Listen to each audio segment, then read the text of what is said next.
You are just going well back in time today, Frosco. I'm a time traveler. Well, Galio, Xiye are going to be taken away here by Gambit as WE get rid of the Jarvan and the Sejuani.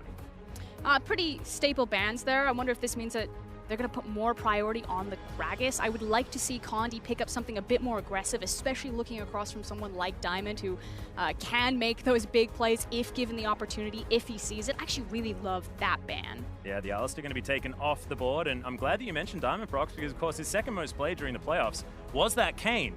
And I haven't actually seen it so far. It's like, as an LCK caster, we just decided to move past the Kayn possibility. We just decided that he wasn't really worthwhile, as the Cho'Gath going to be locked in first up, and WE considering the Kog'Maw here. And this is well and truly a WE-looking style if they do decide to lock this one in. Yeah, well, they almost got spanked by Kog'Maw earlier on. Yeah. Unfortunately, Kog'Maw decided to lose the game at 8-1-7, but it was a magnificent performance for the majority of it, and that is going to be the Mystic Special. They are the true OGs of blind pick Kog'Maw. Well, looking to try and get some disengage for him as well, and Condi going to take that Gragas one more time. I love the flexibility of this champion. Can play aggressively in the early game if he wants to, and can try and get those ganks happening as well. As we move over to Gambit to lock in there a couple of picks. Yeah, and already with Team WE, you have a lot of safety for the Kog'Maw. The fact that you do have the Gragas there, it means that Janna rises up that much higher in priority, and you wanted to see it. Here we are again. So, Kayn being locked away for Diamondprox. And he has had some decent success on the champion. The guy plays aggressively early. See whether it's going to work against Condi, who's pretty used to playing against aggressive junglers, given the fact that he's in the LPL. He's also very used to playing against Kayn. Now, one of our top junglers in the LPL is a guy named Ning, the jungler for Invictus Gaming. He brought out Kayn fast and furious out of the gate, played it multiple times, and Condi has a lot of experience looking across from this champion and understanding all of the chaos and all of the speed that Kayn can bring to a game. So this is not a pick that would catch Team WE off guard. They should know very well how to deal with this. Well, 957 getting some cheers as he locks away his Shen. And the Varus was actually locked in for blasting there as well. So a lot of damage potential, but it's a little bit of a look back in time as far as the AD carry meta is concerned. And there weren't a lot of bans stopping him from picking something like a Tristana, something like anything else apart from the Kalista and the Xiye. I mean, it could be a really good read on the fact that you already saw the Kog'Maw, and so you kind of have two different options. You can either look towards a hyper-scaling AD carry as well, or maybe you pick up something like Varus. You expect that the Kog'Maw is going to be flanked by tanks, so you need to be taking some tank shredding ability in your AD carry. You've got a really nice wash of CC or crowd control coming out of Varus and Cho'Gath, so there is a lot of potential that if Kog'Maw steps out of position, that Varus and Cho can really punish him. Well, now, as the bans are coming in, that is going to be a brand taken away from Gambit. May not be Licrit, but still in spirit. Yeah, and of course, in that particular final that Licrit was able to win as Albus Nox Luna, it was Edward that was playing it as well, so everyone in CIS region on the brand hype train. However, not necessarily so much in this meta. I do like the throwback respect, though, as LeBlanc is going to hit the bench. Xiye, of course, a pretty fantastic LeBlanc player in the past, and probably still.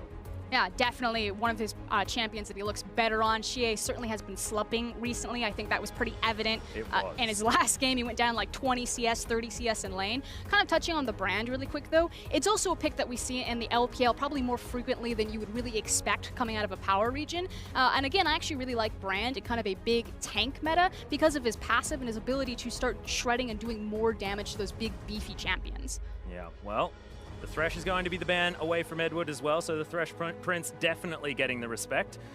And Xie's Lucian going to be taken off the board, and he has certainly looked dominant on that champion as well. So Janna going to be taken away for the double disengage, most likely here for WE, and I would certainly respect that one. It's been working out so far here at the Pla-Ins.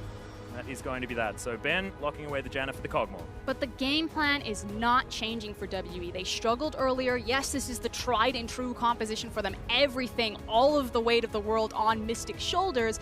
But Ben is normally a playmaking support. You know, we don't usually see him on the likes of the Janna. And I thought for sure that they were going to change gears, especially across from Gambit eSports, if they did their homework. Or maybe they're just confident enough that they can allow, you know, picks like that and a very aggressive performance like Diamondprox's Kayn and just absorb it.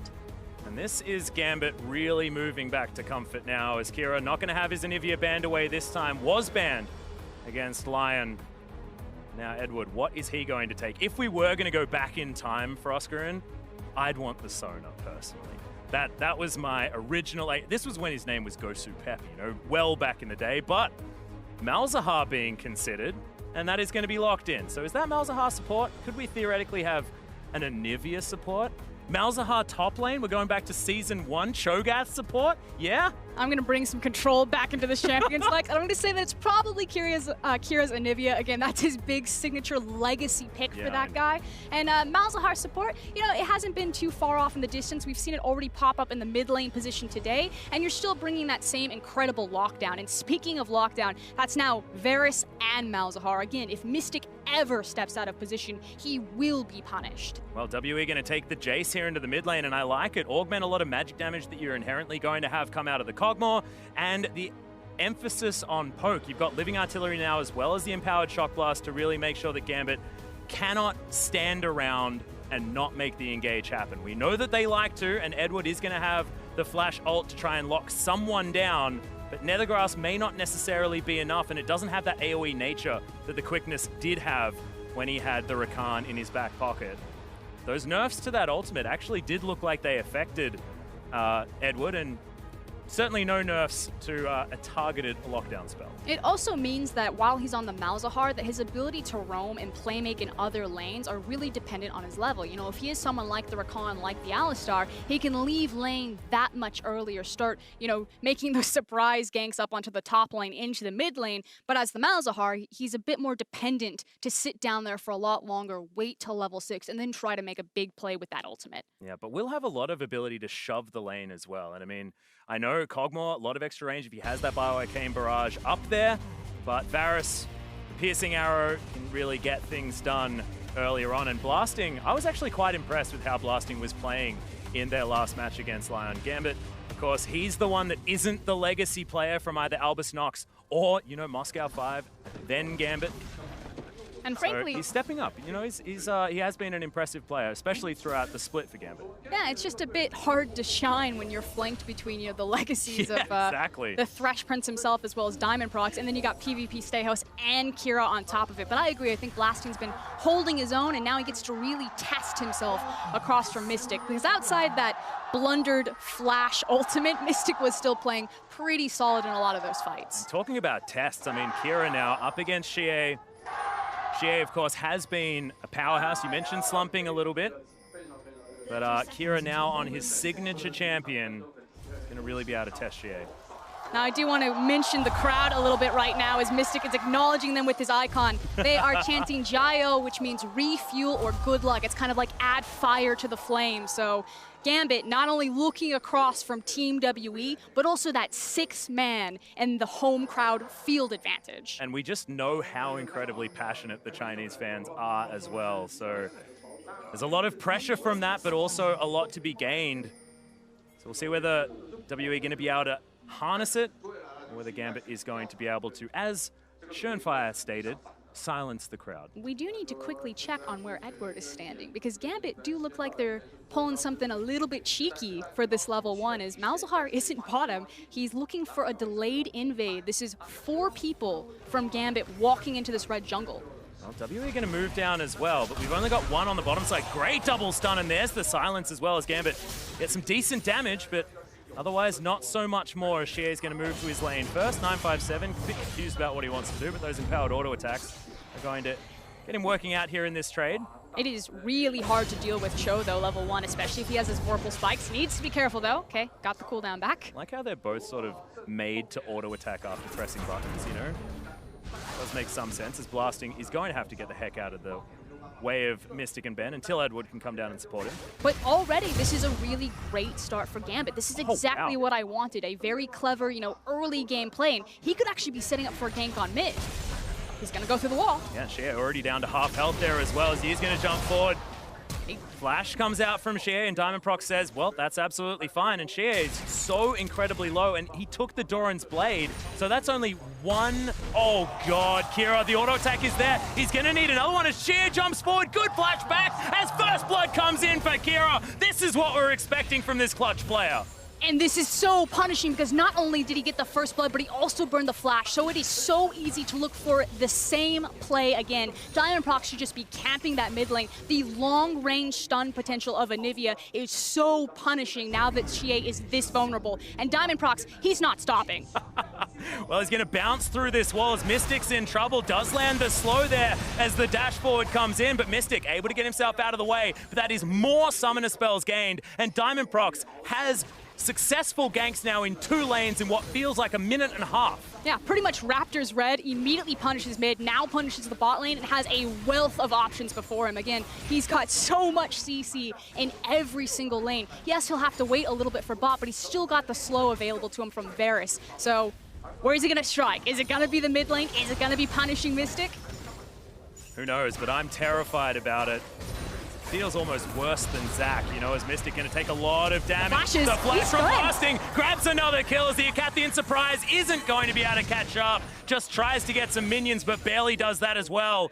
And we knew that Gambit were capable of this as Xiye's going to jump forward. Kira should get egged here and will most likely die. Remember, didn't have the flash as Condi should be able to deliver this one over to Xiye if he wants to. He just spends some time farming. Condi grabs the kill. It's a little bit of a disaster, but still a kill here for WE as they try and catch up to Gambit. Yeah, a little bit awkward there. The fact that Xiye wasted his acceleration blast there, possibly looking for the big burst damage, and it's Condi that walks away with the kill, but, you know, I guess. Yeah, it's totally fine. And of course, we know Condi to be able to get these ganks working. Didn't even have to use the flashes. Now Diamondprox is going to find him. They're even on level. Just the red buff is going to help out here as Diamondprox, I believe, wasn't spotted. There's not a whole lot he can do here. As once again, the Shadow Step is going to jump forward, but it's basically just going to get him a fair bit of damage, and he's going to steal away that Raptor camp. So nicely done. Thought just, you know, Shadow Stepping into a charged barrel is a bad idea, but it turns out it's not. This is actually massive. The fact that Diamond has taken both Raptor camp rotations from Condi, is now contesting Krugs, and has 2 successful ganks. This is denying so much gold and time and experience from Condi. Well, Condi just going to bail from the area. Diamondprox just in a little bit too much control, and you can see as far as camps taken, 24-10 is pretty ludicrous, as we are going to see this one again on the bottom side of the map. Eye of the Storm, of course, a longer cooldown. Oh, actually, no, not quite yet. I got to stop reading patch notes after this. The flash forward, all too easy for Blasting. Yeah, and we said that Blasting has been solid, but this is his chance to, you know, prove himself in this veteran lineup, and he did just that, picking up a 2v2 solo kill. Of course, it was set up initially by Diamond, but this is, again, some of that weird wonky communication. We didn't see the end of that replay, but it looked like we were trying to hand the kill off to Xiye, and it ends up in Condi's hands, which, not entirely punishing. I mean, it's nice to have extra gold on the jungle. He can move it around to other lanes, but you would have liked it on the Jayce so he can keep step with Anivia. Well, he's going to try and do it now as there's a knock up onto Blasting. Will have to get himself out of the way, and remember, no flash, and Mystic is going to grab that kill. Now looking for more damage onto Edward. And despite everything that went wrong earlier on, WE looking like they're stabilizing now. And it was a bold prediction from Condi, the fact that look at all of the vision that Gambit have behind that Dragon Pit. So not hesitating at all, because if he had, they would have been able to absorb it through the vision and just walk back to safety, just run straight through it and makes the gank happen. So trying to grapple back into this lane. Well, once again, we have the Janna on WE. So we look at the gold, and it's only 300 behind here for WE, despite the fact that they are struggling in some of these lanes. But look at where that... Yeah. Janna. It's Talisman. 300 for now. You guys just wait. It's 7 minutes into the game. That is only going to get worse. Because, you know, we were looking at the previous game that WE had against Lion, and the fact that they held on to that gold lead for so long, and so much of that was simply in the support, you know, coin itemization. So we'll keep our eyes on that as Gambit. Gold lead has now just swung in favor of Team WE, and they are now looking for a delayed swap. Yeah, bit of a vacation towards the top side of the map here for Gambit. Relatively early, as Diamondprox with the Shadow Step, not actually going to get Xiye in a decent position, who's just cheating towards the side that has Condi on it. Yeah, and this is actually really smart from Gambit eSports, so they'll hold on for a second, because mid lane. Yeah, once again, no egg this time as the body slam right at the edge. Teleport not in time as 957 comes down. That's going to have to be cancelled as WE can head towards this Infernal Drake if they want to with 957's help. And that's what Gambit eSports were trying to play around, was the Shen ultimate. So they make the delayed swap after the tower fortification. They want to go into the Shen lane because they don't want to play cross map because the Shen will just drop down on them. So they will trade the tower for their mid laner's life, as well as control on the Infernal. So it's still an upward trade for Team WE, but I like the setup from Gambit. Well, they should be able to take this first turret here. It's blasting, not going to grab the solo gold. I believe Edward's going to stick around. That is going to be taken. So Gambit, a lot of control. On the top side, at least. A lot of vision being put down as well. But WE looking to answer very, very quickly, and this will get them that gold lead once again. But this is really important that PvPStejos actually delayed how quickly they took this tower, because it offers an opportunity for Gambit to set up for the Infernal and not just given away to Team WE, because they have superior control on the bottom side of the map by pushing that structure down. Well, Condi's going to move around. We'll see whether he's going to hand over this blue buff towards Xiye. See, the delay in taking the tower, you can already see that Malz and Varus are already on their way down there. They're going to push the wave back, get control of the area, and start moving into the river and setting down their vision. So, again, just Cho'Gath right there, PvPStejos, bought them a chance at this Infernal. Well, he's going to move over on top of this ward as well. And speaking of a chance at the Infernal, it does have a decent amount of vision towards the back of that pit. Xiye moving over to grab that blue that we mentioned earlier. Pretty easy. Yeah, you mentioned the dragon. It's not exactly WE's focus to look for this one at this stage.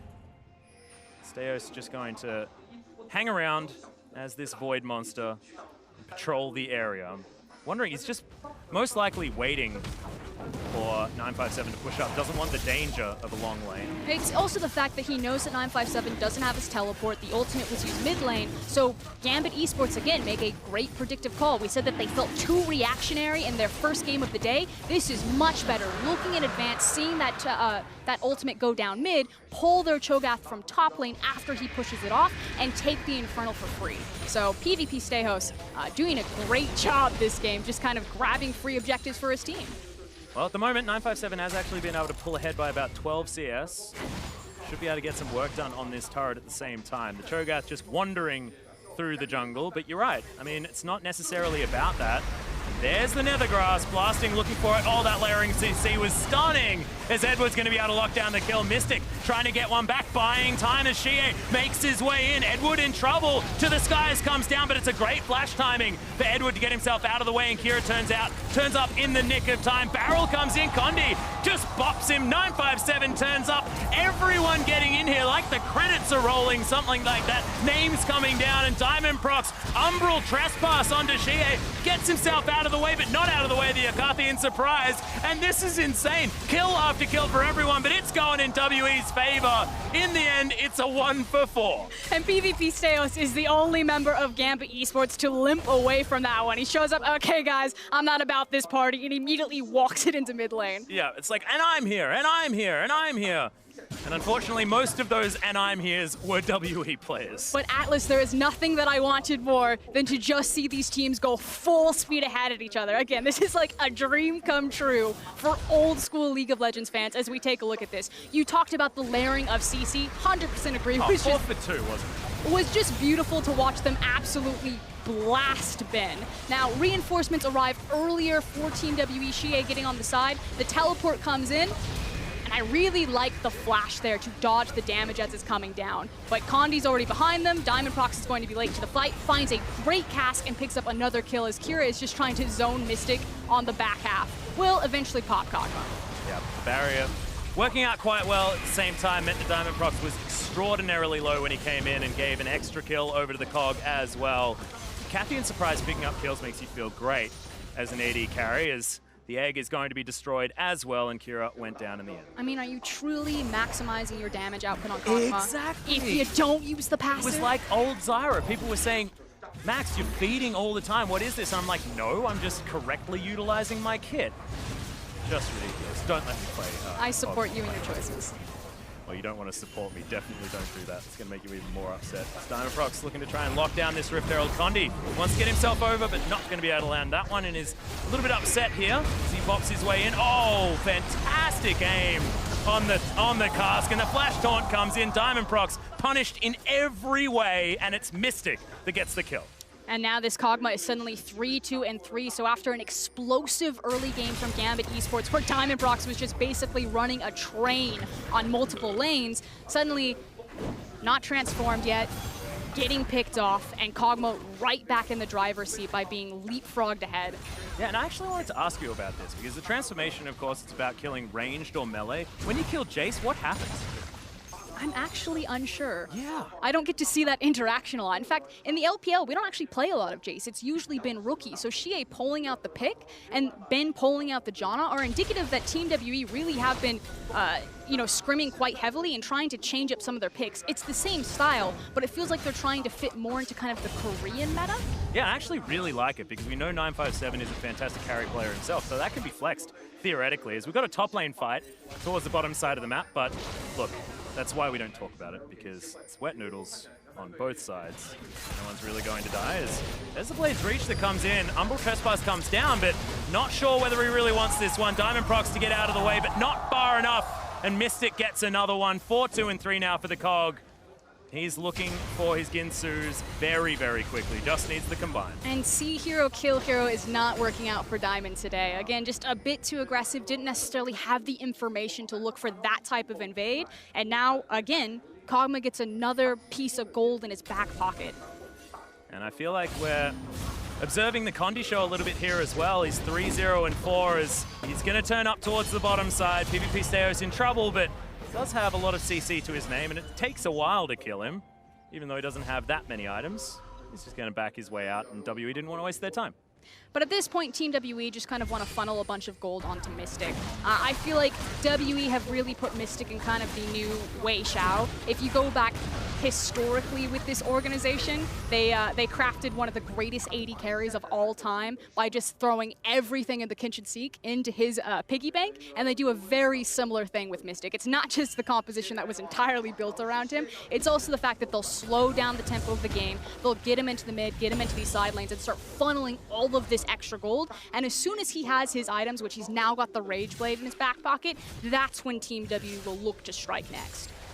Well, this is very, very frightening, especially if you can sit in a minion wave and charge that one up. 957 hanging out under his inner turret. So we've got 3 members of Gambit looking to try and shove this one forward. They're staying proactive no matter what, and they are still able to get into this jungle. Condi not able to necessarily duel Diamondprox because he has been farming like an absolute beast this game. They do have control over this top side. Still walking over vision, and WE know exactly what's up. Not going to be too worried about how this one goes. And they're just cool, calm, and collected. This is the WE of old, you know? It's we will make the reactionary plays, and if you make any mistakes, we'll win the game. Well, they're going to have to make a reactionary play here. Yeah, they are. Because Gambit are going full ARAM. They're actually trying to grab control over the Infernal. So by placing the Rift Herald mid, it forces Team WE out of the river. They need to attend to this buff, which gives them full control over this Infernal. They quickly burn it and take it for free. So Xiye.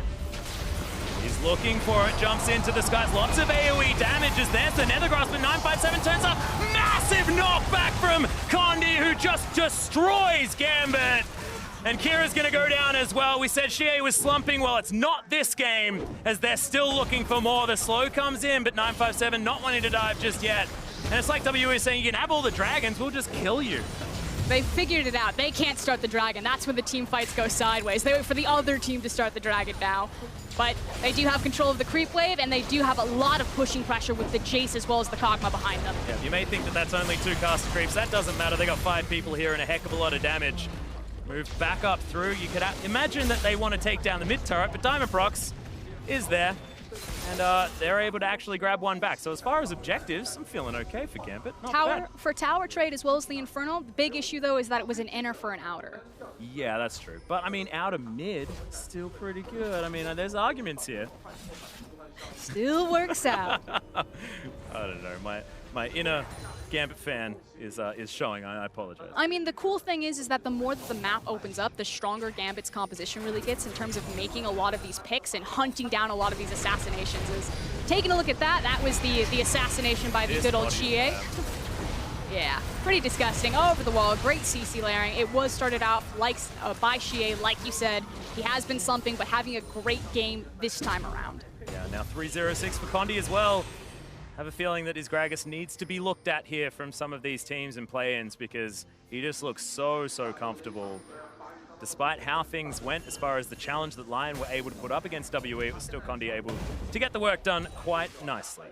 You know, we do forget that Team WE, a lot of these players don't have a lot of experience on the international stage. Outside of MSI, it was really only the IM against TSM that they had gotten any real exposure. Not to mention taking down the Tigers as well. I remember that one. Greatest upset in League of Legends history. And you have to remember, I mean, that was the time where Xiye and Mystic both debuted on WE as well. This was the start of this roster's rise to power. Before that, things were a disaster for them. They were a 9th place team, and this is where these guys have finally come. And you mentioned, you know, best team in China, even though they're playing here in the play-ins. It's about them proving themselves, and maybe the game against Lion didn't quite do that, and the early game here this time didn't quite do that, but now we've got a 4,000 gold lead. Things are looking okay for WE. It's about understanding why I give WE so much credit and the honor of being best seed coming out of the LPL, and it's because of their consistency. If EDG, RNG, and WE all play at the best of their abilities, I don't know who wins for sure, but I trust Team WE to often show up. Well, Blades Reach coming down to Diamondprox. Stejos, oh, he's in so much trouble. Not a lot of mana. Xiye's just going to knock him back into the wall, and yeah, Kira can't quite flap enough. And he's going to cancel that teleport. And unfortunately, that was the play from Gambit eSports, and it's completely absorbed and turned around. Now their members down, trying to get into position as Team W are trying to mount an assault on this mid lane. They pull Xiye. They're going to have massive pressure in front and behind this tower, and with Cask available, it's super scary to stand. Well, Condi just throws a party cast. They're looking to try and break this one up as, okay, a lot of CC coming down onto Xiye, but you don't want to put it all at the same time, and Mystic is probably the target you're looking for. Shock Blast comes in, not quite enough. The Gambit do need to vacate, and this tower is not long for the world. Yeah, so the cast didn't really connect there. Condi just, I guess, throwing it for prosperity's sake. Yeah, it's a celebration. It's a party cast. But everyone loves a party cast. The Jayce damage certainly amounting to something. 4-1-5 right now. And like I said, Xiye doesn't normally play Jayce. This is really the rookie and the Coco champion of the LPL. Hasn't shown its face a lot. I'm trying to think back, you know, to when I was an LPL caster, and I believe he did play a little bit of it when he was in Vogue, but here's the gank. Just didn't quite work. And also absorbed the teleport from Kira, which is going to be a big deal. But again, you know, Gambit eSports, oh, hold on. Here we are, Desperation Baron time. They've got the Cho'Gath. Yeah, he's over towards this area. We do have Ben moving over, as this Baron is extraordinarily low. Everyone wants to get down, and that's just going to be eaten. Gambit looking to try and turn this one around. They have the wall for the disengage, and they'll just wander out. That was beautiful. I mean, we can have some of our complaints that we feel that Gambit eSports don't necessarily look far enough ahead when they're making their plans, but their decisive, bold calls just bought them some more time in this game. I feel like you probably should have fished on Baron in WWE, though. Just a little bit of a lapse in judgment there, but that was exactly the moment that it spawned. Gambit knew exactly what they wanted to do, as finally Rast form is available for Diamondprox. 21 minutes into the game, but now he's got the CC, now he's got the lifesteal, and now things are looking better. Yeah, and now Gambit have another, you know, tank or utility member as, hold on. That was the most instant flash I've ever seen, as Diamondprox is going to Shadow Step his way in. Blades Reach doesn't get the knock up, and Stejos is going to pay for it. Condi has Cask. Another party? Celebration.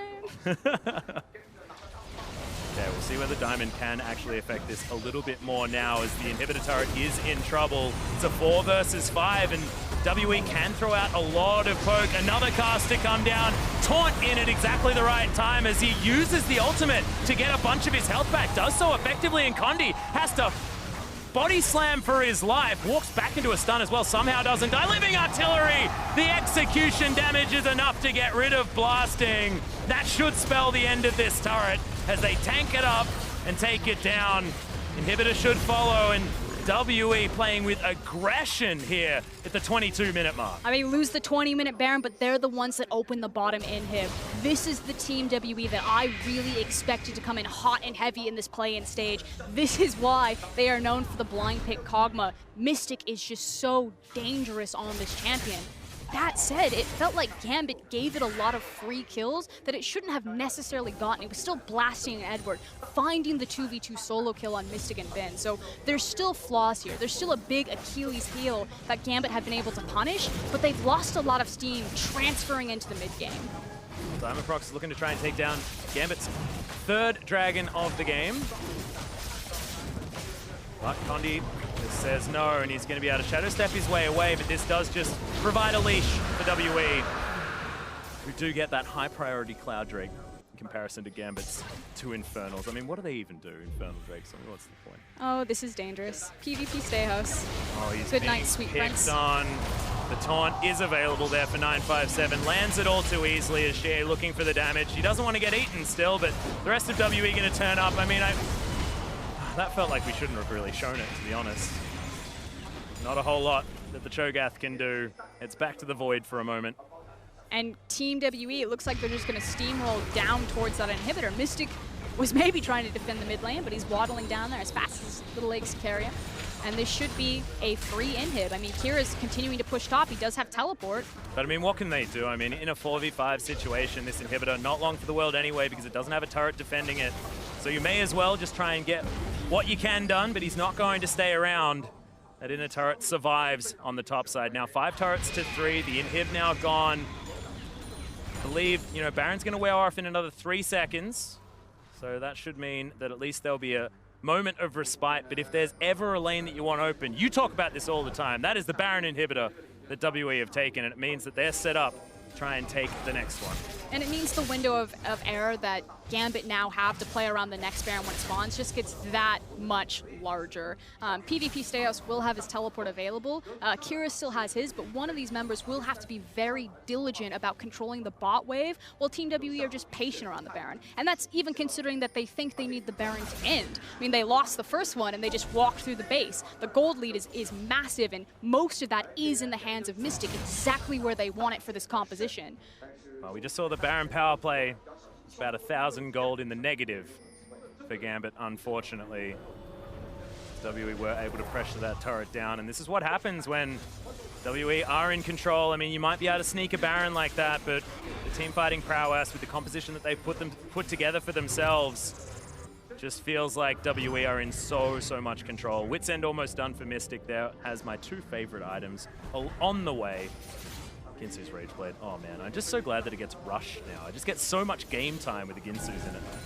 But it's now a matter of, you know, what can Gambit do to try to come back from this hole? And it's utilize a lot of the pick on their roster, which is why what Condi's doing is so important. WE have organized themselves, they've got their tank leading in, he's got the sweeper, you know, he's checking every single nook and cranny, every single brush, and denying Gambit any sort of opportunity to abuse Fog of War, to find these sneaky picks and to try to create a 4v5 or 3v5 disadvantage. And we have to remember as well that, I mean, this Gambit squad does have a lot of wave clear.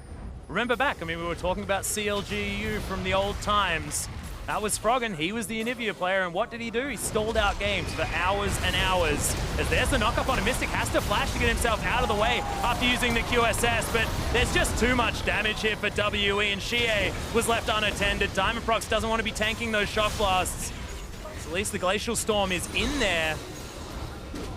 But Gambit barely holding on now, and they always just seem to lose one from every skirmish, and in the meantime, Super Creep's destroying the base. And unfortunately, there's not a lot that Gambit's composition can do if they lose control over vision of an area, because they need to find the pick. They can't simply try to, you know, start a flanking fight. They don't really have those options. They don't have the Gragas, but hold on top. Yeah, Condi's going to be taken down. That's the shutdown going over to Diamondprox as well as Mystic. He was just concentrating on the turret, now wanting to turn things around. Ardent Sensor in there trying to help him out, but that's going to be the double kill. Somehow Diamondprox grabs one back. That's the shutdown info blasting. And can Gambit turn it around is the question. A Cathian surprise was there, but gets absolutely nothing done. And you can see Diamondprox celebrating by walking through all of the walls to try and get himself back to the base to defend. And I mean, I said that Gambit, you know, their composition didn't give them the necessary tools to look for the big flanking plays when Team W are far forward, that they needed to use their pick. Or, you know, Team W could just walk through a tower and blast all their health away and just feed Gambit some kills. But excellent job picking that up. Makes the game so much more exciting, though, I tell you that much. Xiye looking to head back home as Edward does not want to face tank this guy. Tony. Just cool guys don't look at explosions, man. Like, terrifying. Xiye has so much damage. Oh, here comes the teleport, though. Double teleport. One on the bottom, one on the top of your screen. Because the Baron just spawned yet again. And what do Gambit want to do? They want to kill Baron. They're like, oh, he's got all his fancy new clothes on. That must mean that he's worth a little bit more. And the wall, it's going to be in there. This is a 50-50 Baron, though, stolen from Condi. Your mystery gifting feels better, but Gambit certainly doesn't as Xiye still looking for more. The flash comes in from Mystic to try and get himself over there. I believe he used the blasting cone because that one was still on cooldown. So that is going to be Shadow Step. Diamondprox trying to get himself out of the way. At least has his Q to help him out as 957 trying to hold on to the rest of Gambit. But thankfully they only lose one.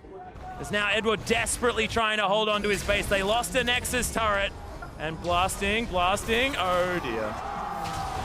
And the Son of Baron strikes again. Condi's been a little bit lax in the LPL and his Baron steals, but he holds true there. I do want to point out kind of the cool composition that Gambit have put together. I'm sure we'll see it in the replay, but so far their base is just going to get lit up and destroyed. Yeah.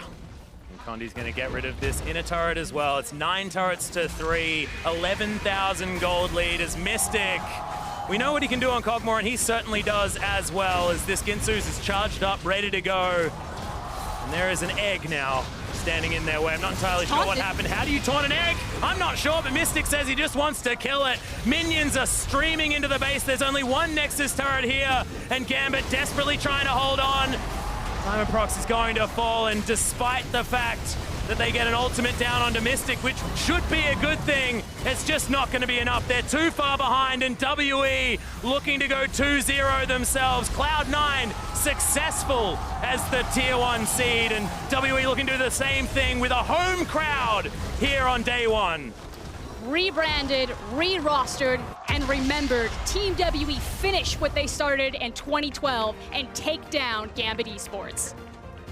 Gambit, I mean, there was some great moments. The beginning of the game looked good, but in the end, WE, much like the way they were able to take down Lion, it just felt slow and steady until they realized that there was an opportunity to get a lead. Opportunity after opportunity came their way. Gambit not necessarily playing as clean as you have to against this team that loves to punish mistakes. And that's the thing, the key word there, mistakes. You cannot make mistakes against Team WE because they are the patient team of the LPL. They will sit back, they will watch you, and they will look for their area to strike. And it was in that bottom lane skirmish when Mystic started to pick up all of those kills, when things got fast and furious and we were diving towers and trading back needlessly. That's when the tables started to turn for Gambit eSports. But otherwise, it looked so good early. Yeah. And I'm really glad that at least some new life was breathed into Gambit, and we saw at least the shades of what Kira was capable of doing last year when we saw him at Worlds, of what made Gambit so incredibly dominant throughout their regular split. But unfortunately, against WE, it's a little bit of a tough ask. We'll see whether they're going to be able to come back tomorrow, but the beginning of Pla-Ins not necessarily looking great for Gambit Gaming. And I think it's just because they're not... Gambit eSports, I'm sorry. They're not sticking true to their core style. You know, it starts off fast and heavy, but then they try to slow it down and are having a lot of troubles playing from behind, getting that play style to work for them. I like the fact that they have the confidence to grab these comfort picks like the Kayn, try to make the plays happen, but they need to make the plays stick. Yeah, and I also did like the Malzahar in the end as well. We saw that it was successful in the laning phase. It just didn't quite mesh as the game went on, and that was a problem for them in their first matchup at the same time. So you could imagine that now going back, looking to try and streamline some things and get themselves towards that 2-2 and hopefully try and get themselves out of this group at the same time. But it really is an uphill struggle right now, especially with how dominant Lion were looking. And man, WE also, it just feels like they're at the point where if you wait too long, WE are just going to win, and that is so, so frightening. That said, their team fighting did look much better this time around, so this was a better performance, and it looks like Team WE are finally starting to ramp up after their very tough victory over Lion. Yep, just warming up. But to get their thoughts on that win from Team WE, let's send it over to the analyst desk. Thank you, Atlus. Interesting game, definitely. I think WE continuing to look more and more dominant as they go further in the tournament. Now, looking at how this unfolded right off the bat, Zyrene, you said you wanted to see Diamondprox step up. I feel like we did see that coming out in the early game. A little bit. I think there were some moments where he was able to make some big plays. There were also some bigger problems later on in the game. Draft-wise, I like that they stayed with a lot of aggressive picks. They still have their kind of meta that they're playing. The Anivia is one that we saw Kira play a ton, as well as the Malzahar support, trying to make some plays with it early on, did actually work out as well. Yeah, they did some kind of interesting strat early to invade, get Diamondprox ahead with the Raptors and the red, and to be able to triple buff Condi. Like, I think they started off with a pretty interesting strategy, but they sacked the bottom lane to do so. Blasting got even further behind. And then, you know, Mystic with the blind pick Kog'Maw, and like one of the best picks for him and WE, was able to kind of hit that late game. So it kind of didn't really matter when those that mid game kind of rolled around that Gambit had done so well in the early parts of the game. Well, and there were a lot of mistakes. Well, to be fair, some mistakes coming from Gambit, but of course, as we look across both junglers, we saw so much presence on both sides. Diamondprox, of course, the first guy to really make his presence known in those lanes. But when we look at Condi, Condi was matching him blow for blow. Yeah, it was a very back and forth game in that early game with both junglers having big plays. Gambit started it out, kicked it off with the Kayn being able to come over the wall really early on onto the side of Xiye right there. Yeah, and then went immediately bottom, got flashes there, but then it got turned around. Condi was able to make a play mid, get Kira, then make a play bottom, and actually go to the 2 lanes that Diamond had actually upset. Right, and the funny thing was, a lot of these ganks that Diamond was turning, he actually didn't get assists for some of them because the kills were coming after. Gets an advantage for Kira there in the mid lane, who later picks up the kill. And then, like you were just saying, Condi coming in to try and reset these lanes. And the sad thing, too, is, of course, he didn't really transform until around the 20-minute mark, which is incredibly late for Kayn. Yeah, the problem was he kept ganking ranged champions, so he goes Jayce, who's in, cannon form, so he's not getting the red globs to be able to turn into the melee form. And then this was actually just a great gank setup here by WE. They were baiting like they were trying to hit a pink ward to clear it and over-aggressing, which made Gambit's bot lane want to punish them for that, but they knew Condi was coming in the backside to get that kill. So just really heads-up play out of WE, coordinating to make sure that they manipulate Gambit to do what they want. Yeah, early lead for Diamondprox was aggressive, exactly what I wanted to see, but I felt like they didn't take enough advantage of it in terms of they played slow from that point, because they got their kills, they got their summoner spells in terms of an advantage, but Kira too far forward, not enough ward coverage, Diamond not on that side of the map to assist. Those types of kind of windows, I don't feel like Gambit respect that their opponents can be in that area and can be aggressive. Well, and speaking of not respecting, as we take a look at our Acer Predator replay, you can see WE clearly taking advantage of a surprise attack coming in from the Jayce in the brush. And to be fair, I wouldn't have respected this one either. I did not know this was something you could do. That's a big boy play. You ask for the Shen ult, you jump into 5 people, and you say, let's go. So, I mean, Xiye going a little crazy there. Did have his team's backup. Condi was able to follow up on that play very well. That is kind of what started breaking the game completely open. It's unfortunate that they were losing the Infernal Dragons, but they're making sure to walk away with the kills. Yeah, Xiye completely able to kind of push away what had happened early. The early ganks, not a problem. The solo death, I guess, not a problem for him either. Almost 1,000 damage per minute, a little bit higher than that. And 2 members of WE able to come up with those gigantic numbers. And the thing was right before that big play, like 11.5 minutes in the game, we had our first kind of fiesta play of Worlds. I feel like they have to happen at some point during the group stages, and there we had some like 4-for-1 down the bot lane early on. So I just love anytime it's the first World Fiesta, look, you got to remember it. Take risks, it's best of one. I know, I love it. To fight, you can't knock it, but of course another fantastic play was Condi's Baron Steel, and with that, mystery gifting bonuses have been activated in our very first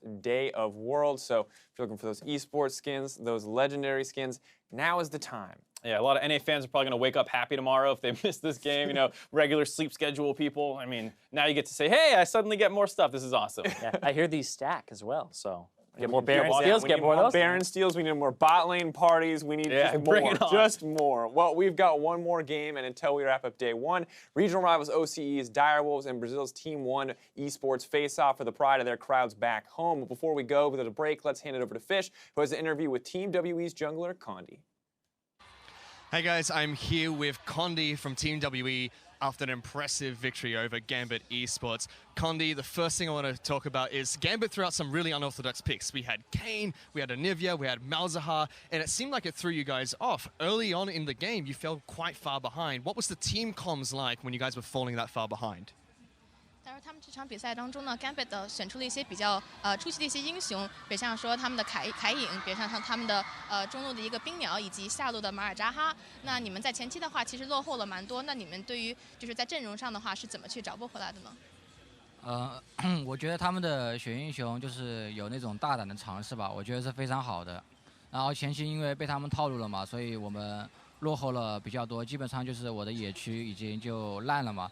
但是既然他就是把我野区给反烂，这样的话我就把他线上的人给抓崩。He said that I think that Gambit had some very brave and bold choices, and it was definitely some unorthodox picks. That's why we were falling behind. And at the early game stage, I feel like my jungle was pretty much just not existent anymore. So I decided that since I don't have a jungle to really do anything anymore, so I would just go to lanes and basically help my teammates and just help them gank. Which is great to hear. So that was a complete reactionary thing from you because you were the impact. You were the reason why Team W were able to come back so hard. You got great ganks off in the mid lane. Was that completely reactionary, or is this something that you've practiced whenever your jungle gets taken away? 他说，他觉得，你之前就是做的这些改变的话呢，其实对于你们队伍的取得胜利还是有很大的帮助的。因为你真的是把整个队伍从一个比较劣势的状态带回了优势来了。那他想问一下说，你这个完全是属于一个看应急的一个情况，然后去根据情况去改变呢，还是说你们之前在训练赛当中有过这种尝试，说你的野区如果被反的几乎没有的话，然后去这么做吗？这个大多数是根据情况而改变的话，没有什么计划可言的这种，因为这是有变化，所以说我才能这样打。He said this decision was actually completely reactionary because it was very hard to plan for something like this, and it really depends on what happened in the game. I was able to react and play the way that I played today. Which is crucial and really shows why you're one of the top tier junglers at Worlds this year. And the last thing I really want to speak about is the fact that the crowd was chanting so loud for Team WE today. They were behind your backs. And a lot of analysts in the Western scene have been saying that even though Team WE have been seen into play-ins, you're regarded as one of the best, if not the best LPL team coming into Worlds this year. How do you feel about the crowd being behind you guys, and how do you feel about being one of the best teams coming to Worlds? 他说因为你能够就说如此的应急，然后去根据队伍的情况去改变去，所以你才是大家认为你是一个公认的一个非常强的一个打野选手。然后呢，其实你们 WE 的话，在西方的很多解说当中的话，都认为你们其实可以称作为 LPL 最强的一支队伍之一。那你们这次在主场比赛，以及有观众在背后为你们呼喊，你觉得对于这种有什么感想吗？我觉得在主场作战的优势就是有粉丝们的助威吧，然后自己也会非常的兴奋，因为这里是在中国，在我们自己的国家，所以我觉得我一定要打好每一场比赛。He said, "This is our home crowd, so I was actually really excited to play here, and it really motivated me to play really well and play well in every single game." Well, congratulations on your 2-0 victory here today. Best of luck for the rest of the tournament. For now, guys, we're going to go into a quick break, but we'll be back with the grudge match that continues between Oceania and Brazil. The Direwolves take on Team 1 up next. So that's